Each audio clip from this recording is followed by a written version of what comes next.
Andy Bass announcing on Thursday, David Stone announcing on Saturday. And as you let me know before we came on, David Stone, who plays at IMG, has a game on ESPN2 on Saturday. So it most likely will surround that game in terms of the announcement there. But David Stone seems to be, I don't want to say a lock, but I know Oklahoma fans are optimistic, and they should be. Yeah, no, and they should be. Yeah, you're right, Mark. And this is a guy that Oklahoma has been heavily after for, I mean, not just this year, over the last couple of years. And he's a guy that has visited Oklahoma probably no less than about 15 times over the last couple of years. Obviously, most of those on his own.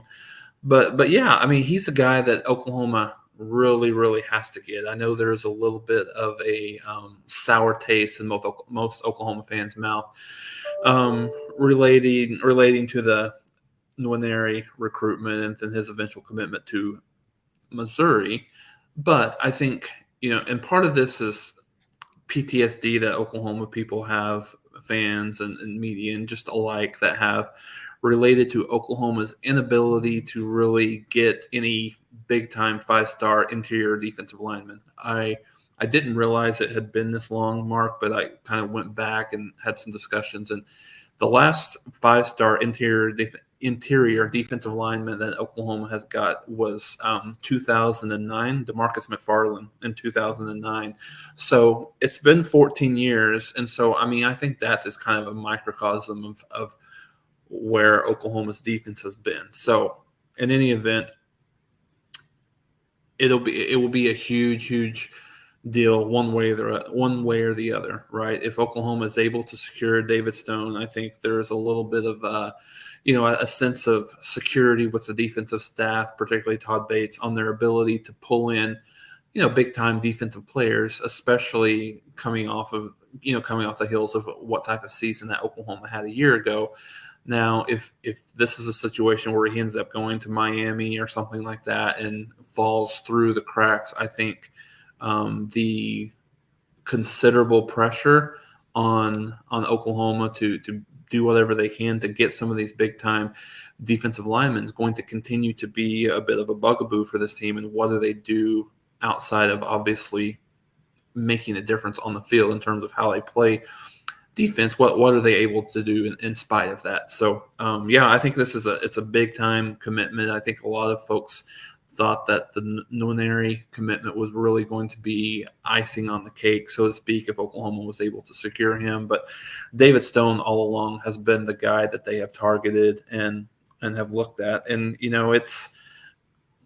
I think it's hard to say that Oklahoma's a lock at this point with 17-year-old kids. You never really know what's going to happen, especially late in the process here. Still got 4 or 5 days until that commitment goes forward. But Miami's a player, absolutely. They are a definite player in this recruitment. So Oklahoma just really has to hold them off. And I think they have the edge. They have the relationship and the fact that Oklahoma's really been, and he's an Oklahoma kid. And so I think that helps as well. So yeah, it'll be interesting few days leading up to that commitment on Saturday. And before we get to Thursday's commitment announcement, with David Stone being an Oklahoma native, even though, as you outlined, he's playing at IMG Academy, as many do, I have heard that there is a trend that those IMG players don't necessarily get attached to the area, and they usually head back somewhere close to their native land, their hometown to play. So there's not necessarily a strong trend that Miami, Florida State are able to snatch up those players that transfer to IMG just because they are there playing football temporarily. Yep. So that's, again, I've not seen metrics on it. I've only heard talk in that direction that it's likely from that standpoint that he heads back to Oklahoma just because that's a trend. And the other part here is that you hate to lose anybody in state that is this prominent? Because I got to think Oklahoma produces 1 5-star per season, maybe not even that per cycle.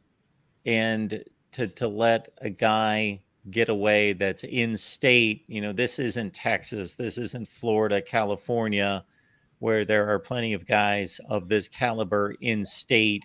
Not that Oklahoma's not just pulled in a top 5 recruiting class going elsewhere. They can certainly do that. They have the ability, but it seems to me as though it's a little bit more prominent and important because he is an in-state product. Yeah, no, you're absolutely right, Mark. And I think Oklahoma has really done a good job here over the last year and a half or so, a couple years with Venables and staff in tow. And he's really made that a priority, is to really recruit. And you've seen this and through some of the 2024 kids that Oklahoma has got. Oklahoma's, and as you mentioned, kind of that really delves right into the Andy Bass discussion as well.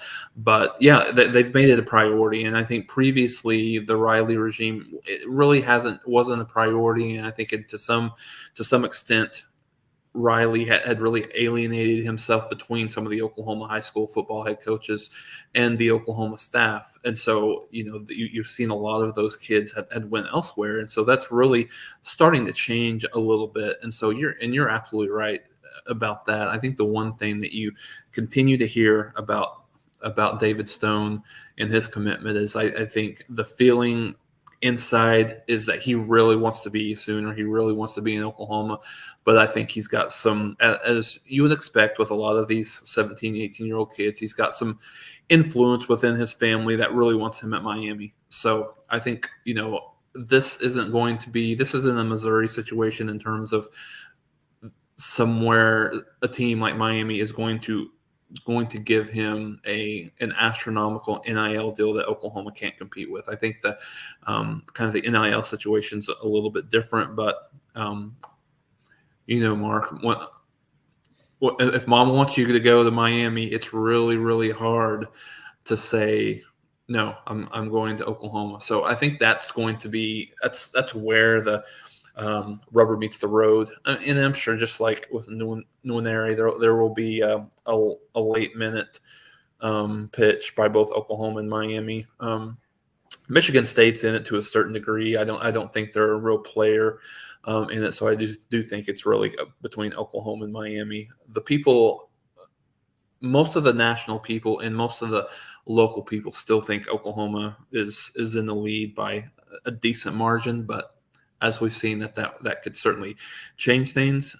But yeah, it'll be interesting to see what wins out, his desire, or if he's able to kind of convince some people in his personal corner that Oklahoma's the place for him.